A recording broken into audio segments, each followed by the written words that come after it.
નર્મદા પરિક્રમા માત્ર યાત્રા નથી, એ જીવનનું એક તપ, એક સાધના, એક માર્ગ છે. આ યાત્રા માનવ જીવનના તત્વોને સ્પર્શે છે. શ્રદ્ધા, ધૈર્ય, પ્રેમ, તપસ્યા અને સમર્પણ. ભલે તમે ધાર્મિક હો કે આધ્યાત્મિક શોધમાં, નર્મદા પરિક્રમા તમારા માટે એક અવિશ્વસનીય અનુભવ બની શકે છે. એક વ્યક્તિએ ખૂબ સરસ કહ્યું છે કે તમારે ડૉક્ટર બનવું હોય તો મેડિકલ કોલેજ, એન્જિનિયર બનવું હોય તો એન્જિનિયરિંગ કોલેજ, પણ જો એક સારો વ્યક્તિ બનવું હોય તો કઈ કોલેજ? એના માટે છે નર્મદા પરિક્રમા. નમસ્કાર મિત્રો, કેમ છો બધા? ફરી એક નવા વિડીયોમાં તમારું સ્વાગત છે. આજના આ વિડીયોમાં આપણે નર્મદા પરિક્રમા વિશે વાત કરીશું. ચાલો આજનો આ વિડીયો શરૂ કરીએ. વિશ્વમાં નર્મદા જ માત્ર એક નદી એવી છે જેની યુગોથી પરિક્રમા કરવામાં આવે છે. અમરકંટકથી ભરૂચ સમુદ્ર સંગમ સુધી 3000 કિમીની સંપૂર્ણ પરિક્રમા કરતા 3 વર્ષ, 3 મહિના અને 13 દિવસનો સમય લાગે છે. જ્યારે પરિક્રમાવાસીઓ આ યાત્રાને અનોખી અને રેવાના રહસ્યોને સાક્ષાત્કાર કરનારી ગણાવે છે. નર્મદા નદી ભારતની પવિત્ર નદીઓમાંની એક છે. તેનું ઉદ્ગમ સ્થાન મધ્યપ્રદેશના અમરકંટક પર્વતોમાં આવેલું છે અને તે પશ્ચિમ દિશામાં વહેતી એકમાત્ર નદી છે. નર્મદા નદીને હિન્દુ ધર્મ ગ્રંથોમાં દેવી તરીકે પૂજવામાં આવે છે. લોકો માને છે કે નર્મદાના માત્ર દર્શન કરવાથી જ પવિત્રતા પ્રાપ્ત થાય છે, જ્યારે ગંગામાં ડૂબકી લગાવવી પડે છે. નર્મદા પરિક્રમા એ નર્મદા નદીની ધાર ઉપર ચાલીને કરવામાં આવતી યાત્રા છે. પૂર્વમાં પશ્ચિમ કિનારે અને નદીને દક્ષિણની ઉત્તર તરફ રાખીને પૂર્ણ પરિક્રમા કરવામાં આવે છે.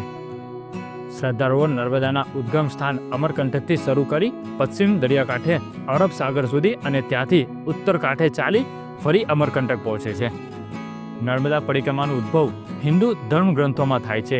સ્કંદ પુરાણ, રેવાખંડ, માં નર્મદા સ્ત્રોતો અને અનેક સંન્યાસીઓના જીવન કથાઓમાં પણ યાત્રાનું મહત્વ દર્શાવવામાં આવ્યું છે.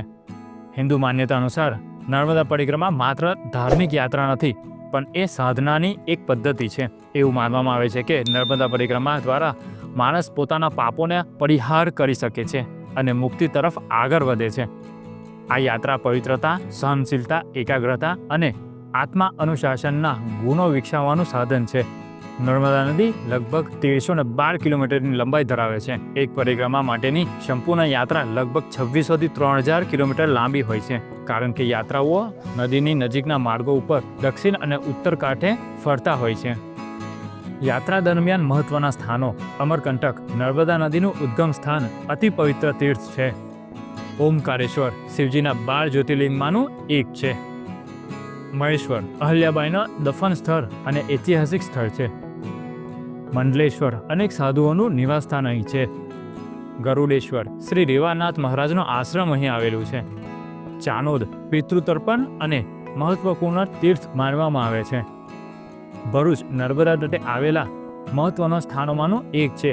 અહીં મહર્ષિ ભૃગુ ઋષિનું મંદિર આવેલું છે. પરિક્રમા નિયમો અને અનુશાસન મહત્વ ધરાવે છે. કેટલાક નિયમોનું પાલન ફરજિયાત કરવામાં આવે છે. દક્ષિણથી ઉત્તર કાંઠે ફરવું જોઈએ. પરિક્રમા દરમિયાન નદી પાર કરવી ન જોઈએ. પરિક્રમા દરમિયાન યાત્રાઓ ભિક્ષા લે છે અને શ્રમથી ભોજન મેળવે છે. સાદા કપડાં અને નિયમિત જીવનશૈલી અપનાવવામાં આવે છે. નર્મદા કિનારે ચાલીને કરવામાં આવતી યાત્રા શ્રેષ્ઠ માનવામાં આવે છે. જ્યાં સુધી પરિક્રમા પૂર્ણ ન થાય ત્યાં સુધી કોઈ એક સ્થળ પર રહી શકાતું નથી. પરિક્રમા યાત્રાઓ માટે એક પ્રકારનો તપ છે. તે શારીરિક અને આધ્યાત્મિક બંને રીતે મહેતાનું છે. આજના સમયમાં પણ હજારો શ્રદ્ધાળુઓ પરિક્રમા માટે નીકળે છે. હવે કેટલાક યાત્રાળુઓ મોટર વાહન, બાઇક અથવા સાયકલ દ્વારા યાત્રા કરે છે, પરંતુ પરંપરા ચાલતી યાત્રાની મહત્તા યથાવત છે. સરકાર અને સ્થાનિક સંસ્થાઓ યાત્રાળુઓ માટે આશ્રમ, પીવાના પાણી, આરોગ્યની સંભાળ જેવી સેવાઓ ઉપલબ્ધ કરાવે છે. જો કે આજે પરિક્રમા માર્ગમાં વિકસિત ખેતીઓ, નગરો અને રસ્તાઓના કારણે કેટલાક પરિવર્તન પણ જોવા મળ્યા છે. આધ્યાત્મિક શાંતિ. યાત્રા વ્યક્તિને આંતરિક શાંતિ અને ઉર્જા આપે છે. અનુશાસન.